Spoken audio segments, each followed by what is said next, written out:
The fear factor, understanding what causes civilizations to collapse. Narrated by Phil Richmond. Since the origins of man, we have struggled to find meaning.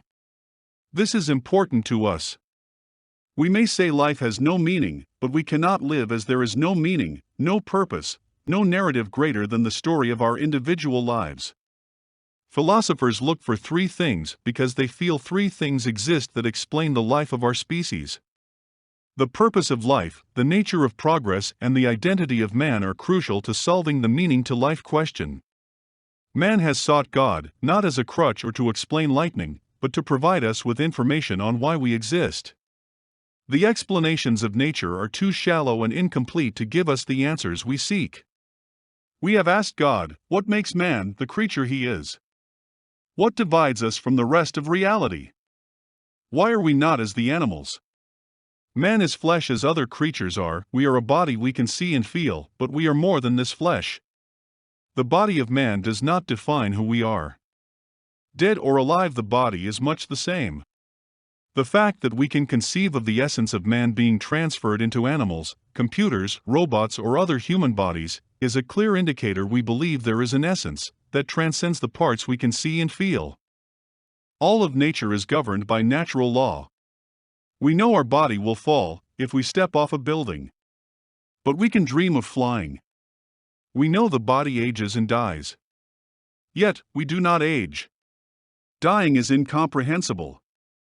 Lop off what part of our body you will. That does not matter. We remain whole with our identity intact. We do not demand society obey natural law. We do not even claim that the laws of man are derived from or represent anything in nature. Law is an artificial environment created by humans for humans. Humans believe there is a moral law not attached to nature, and which supersedes all human law.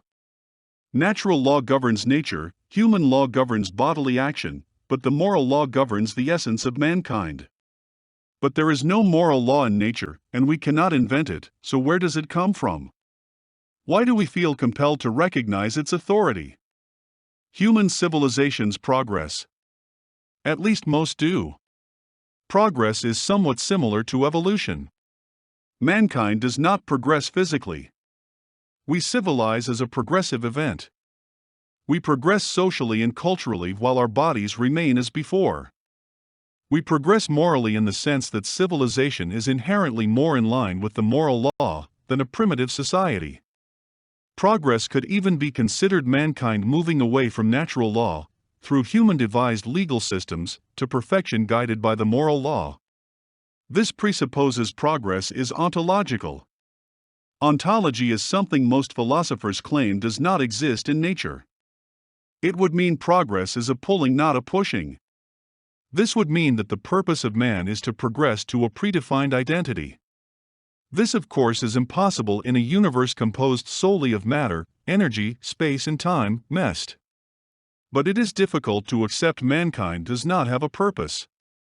Inventions are not responses to survival pressures. In fact, the least inventive societies are those that live closest to subsistence. What is more, the purpose of man would be both individual and social. We each have an individual purpose that is aligned with the universal purpose of man, or the idea of progress would not be possible. The individual who lives in a way that does not align with the path his community is on is a misfit and often ostracized. We are an organism living on information, on a journey of the spirit, and we are all part of the story we are learning. What the end of the story is, no one is able to say. We cannot even define whom we are. It is easy to describe all animals and plants according to their unique physical characteristics. To do this with man is akin to blasphemy. We are not our bodies any more than a computer is its case. We do not define a computer as a 4x15x13 case with a 18-ounce keyboard and a 2-tone mouse. Love persists because no one falls in love with a body. No one feels his or her lover is defined by the outer shell of a person. We love the soul, not the physical structures and elements. Love remains as the body ages. This suggests what part of the problem is. Purpose, identity, and progress have nothing to do with material attributes. Phenomenology as a philosophy is satisfied dealing with material existence. It is blind to information. Humans are more about what we know and believe than what can be seen, heard, felt, smelt, or tasted. A glance or an unkind word or a gesture of sympathy can tell us more about a person than his body. The three issues mentioned above are connected. We progress towards an identity, and this gives us purpose.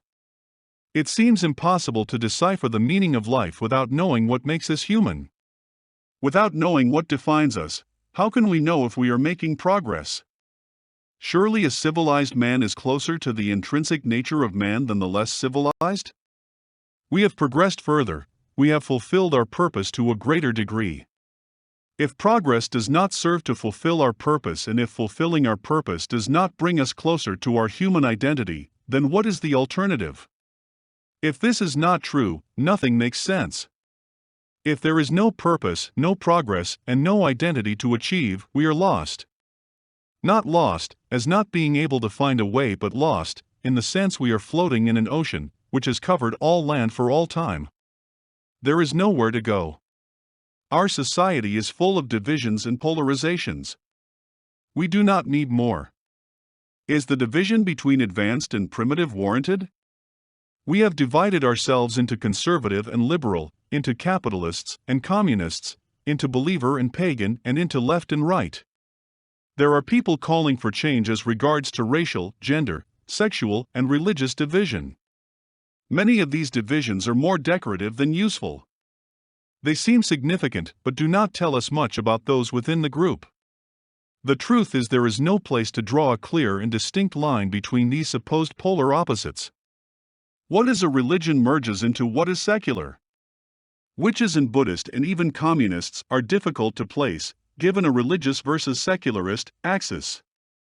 Indeed, the imagery of two polar opposites divided by an infinity of gray requires we plot all observed cases in the gray area. Extreme polarities generate longer and more spirited debates, but eliminate the possibility of a resolution. Indeed, experience shows us that debate tends to push the participants further away from each other, towards a more polarized view. Consider the animosity between those who favor Trump and those who support Biden. The arguments have little to do with either person. Few commentators think either man or party can or will solve any major social problem. Political leaders have become symbols of something deeper. It's almost as if debate has turned Jesus and Satan into tropes. Leaders are totems, symbolizing the spirit of the tribe. The totems of the tribe symbolize the tribe. The totem represents in profile the attributes the tribe values most. Trump is the image of the alpha male. But if Trump serves as the totem leader of the right, how does this accord with our purpose? Is Trump an approximation of what we think man ought to look like or act like? If we are fighting a war of good and evil, we need to know where the line is. We need to know who is on the right side and what makes it the right side to be on. Or, is it more honest to ask which of the two options is the least wrong? If either side is right and if the other is objectively wrong, ought not the right side to have won by now? What if these polar opposites are separated by an infinity of gray, because the division is artificial?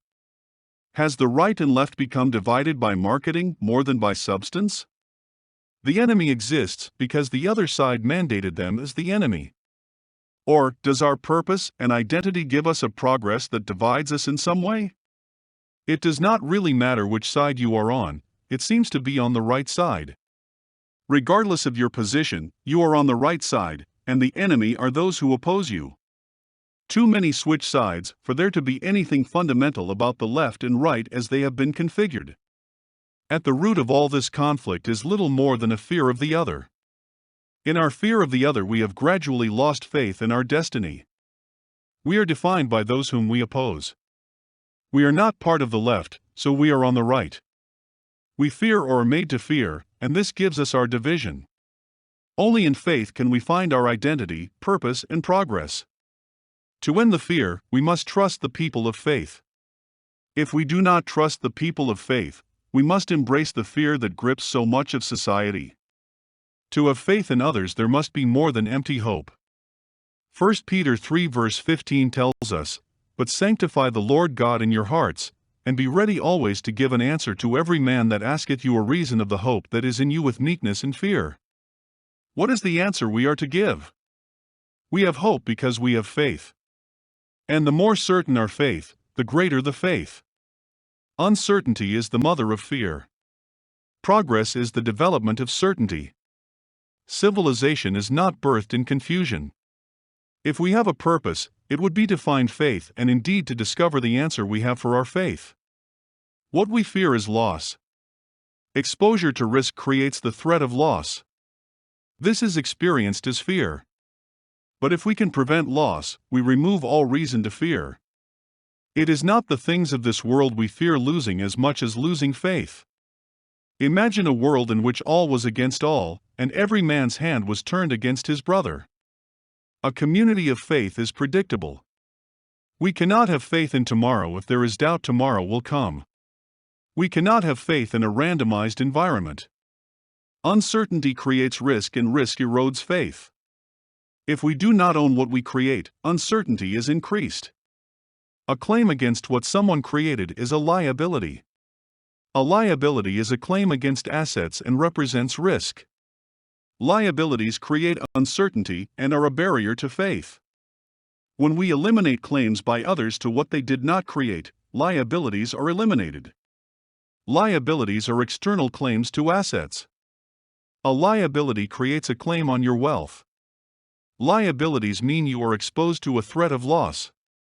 By turning your assets into equity, liabilities are liquidated. Threats of loss are ended. Where there is no fear and no threat of loss, there is faith. A community of faith is formed when fear is eradicated. To eliminate liabilities and threats of loss, the community must come together to liquidate all claims to assets.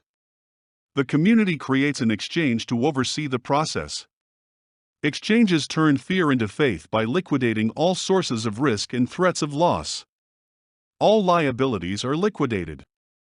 The process by which faith replaces fear and communities of fear become communities of faith is called sanctification. Sanctification is a technical word describing a formal process by which a fear-filled community is turned into a community of faith. Sanctification creates progress because it fulfills the inalienable purpose of man, which is to identify who we are, giving meaning to life. Life does have meaning. It does have a purpose. Mankind does have an identity beyond what we see in the mirror. If we live in faith and remove the shadow of fear, it is all revealed.